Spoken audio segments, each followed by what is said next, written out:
জি, আসলে আমি এটা অত্যন্ত ভারাক্রান্ত হৃদয় নিয়ে বলেছি। আমি চিন্তা করেছিলাম যে আমি এবারে যেমন আমি ৯১ টো টোটাল আচরণবিধি মেনেই নির্বাচন করেছিলাম। আমাকে থ্যাঙ্কস দিয়েছিল। ২০০১ সালে নির্বাচন কমিশনার আগের দিনে আব্দুর রব সাহেব ছিলেন মরহুম বিচারপতি, উনিও থ্যাঙ্কস দিয়েছিল। ২০০১ সালেও আমি থ্যাঙ্কস পেয়েছি। 96 ও আমি থ্যাঙ্কস পেয়েছি। এইবারে আমি আসলে থ্যাঙ্কস পাবো এটাই ছিল আমার আশা। কিন্তু আমি আসলে অত্যন্ত মানে আমার হৃদয় দিয়ে এটা আমার কাছে খুব আজকে লাগতেছে। এটা অসতর্কতার কারণে হয়েছে।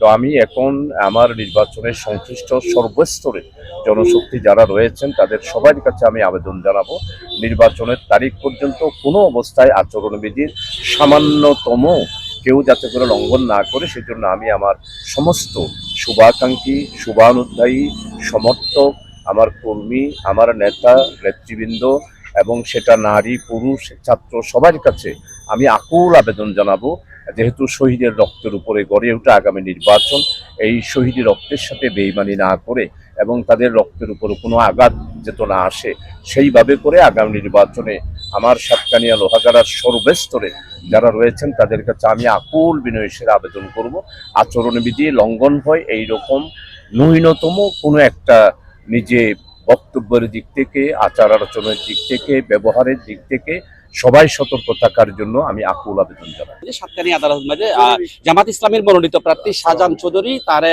একটা নির্বাচনী আচরণ বিধিলে তার এখানে শোকজ করছিল, এই শোকজের জবাব দিবেন না তিনি আসছে, তিনি যথাযথভাবে এই শোকজর দিয়ে এবং পরবর্তীতে তার নেতাকর্মী এবং সাধারণ জনগণের স্বাভাবিকভাবে প্রচারণা শুরু না হওয়া পর্যন্ত স্থিরভাবে দেখতে হইয়ে তিনি দলর এবং জয়ের ব্যাপারে সম্পূর্ণ তিনি আশাবাদী। তারা এতক্ষণ পর্যন্ত আসছিলেন কি সাতকানিয়া আদালত মাঝে আর সামনে আছে জামাত ইসলামী সাতকানিয়া লোহাগাড়ার মনোনীত প্রার্থী শাহজাহান চৌধুরী।